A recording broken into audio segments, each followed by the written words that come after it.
Thank you, Charles. I've known Anne for a very long time. For those of you, I was married to Anne's older sister, Mary Jane, for over 40 years until she died of brain cancer in 2014. We were married at the Virginia Seminary in Alexandria in July of 1968. Anne and Laney were married at the same place a few months later. I first met Anne Hardy Ryder when I was a junior in college and she was dating William Laney Thornton. She was one of those Radcliffe women who terrified me and many of my classmates. She was gorgeous, stylish, and smart as hell. But it was more than that. She was a go-getter. She knew what she wanted, and she had the political instincts and the sheer willpower to reach her objective.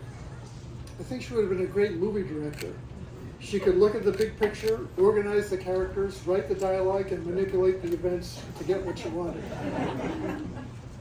I often wonder, like Jane actually, what was behind this determination?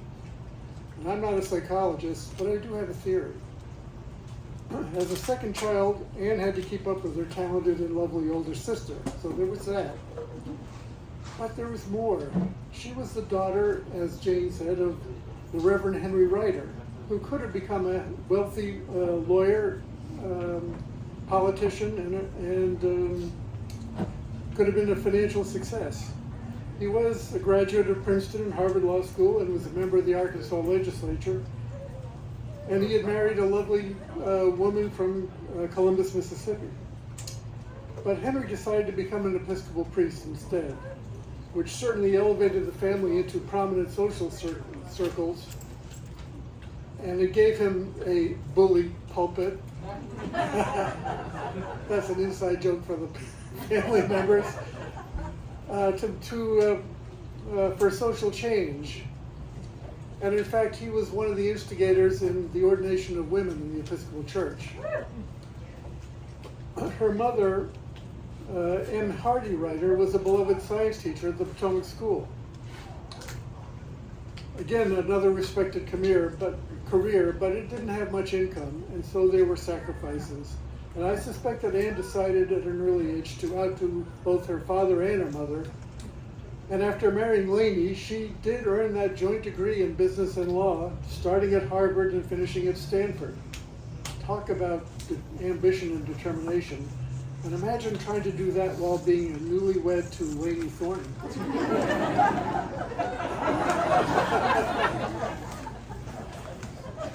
Mary Jane and I shared many adventures with Anne and Laney. Early on, there was a trip to the World's Fair in Montreal, and later a skiing trip in Vermont, where I discovered that even though I was a New Englander, I would never be much of a skier. There are trips to France, to Alaska, to Mexico, and to Greece, and then there is Guatemala. Guatemala is a case in point. Who else would go to Antigua to take Spanish classes so she could converse more easily with her workforce, and then end up buying and redeveloping with great style a lovely compound there? It was all great fun. There were also tougher times when we hugged each other, when we had the death of parents, family issues, the challenges of life. When Mary Jane died, both Anne and Martha were there at our side to share our grief without hesitation, with support and love.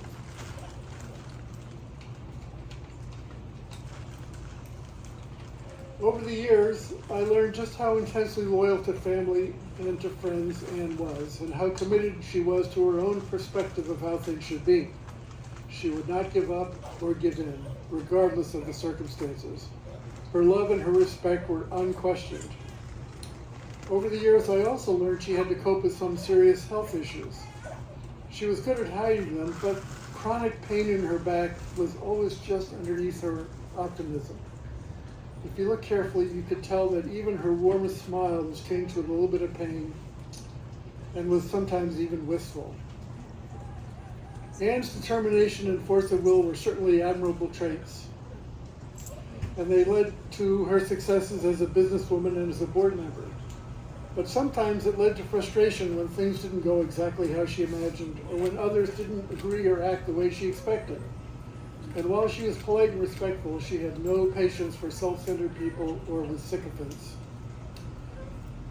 But even during the worst of times, she could step back and smile at the craziness of life, and she could even poke fun at herself. She was one of those rare people who could deal with a serious situation, but who would not take herself too seriously. She wasn't shy about offering advice, even if it wasn't asked for, and she wouldn't hold it against you if you ignored it. Just give her a glass of Chardonnay and a piece of salmon and she'd be happy. Now I have a little story. After our daughter, Middle Anne, graduated from high school, she began having second thoughts about going to college.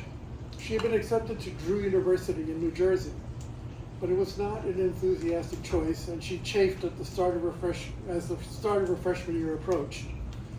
One evening the phone rang and I answered it, and it was Anne. Oh, Big Anne. I said, "Do you want to talk to your sister?" And she said, "No, I want to speak to you." She knew that Anne was very unhappy, and she suspected that Mary Jane would probably resist her proposal. And this was her idea. She said she had recently opened her store in San Francisco, the Sonoma Country Store. She wondered whether she could offer daughter Anne a job at the store and let her defer college for a year. And indeed, a year in San Francisco seemed preferable to an unhappy year in New Jersey.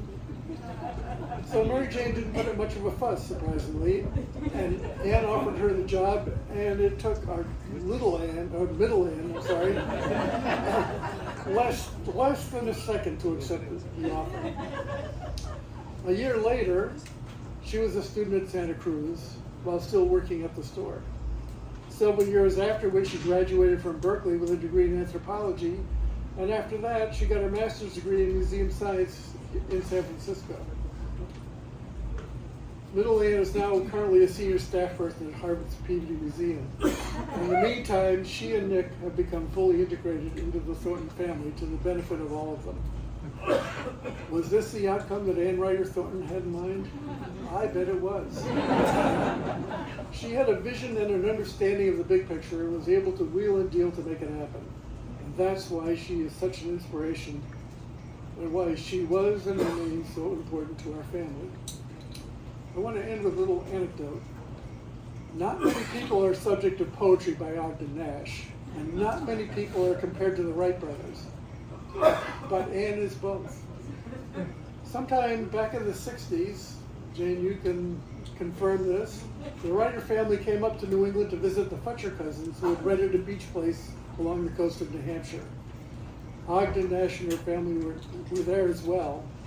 And in fact, I recently discovered that he is buried in a cemetery in Northampton, New Hampshire, which is a bit of trivia we should all keep in mind.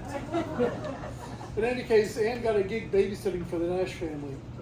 And he wrote for her one of his funny little ditties, which make him such a beloved poet. And here it is. Wilbur and Orville were bright. Anne, however, was brighter. Wilbur and Orville were right. Anne, however, was righter.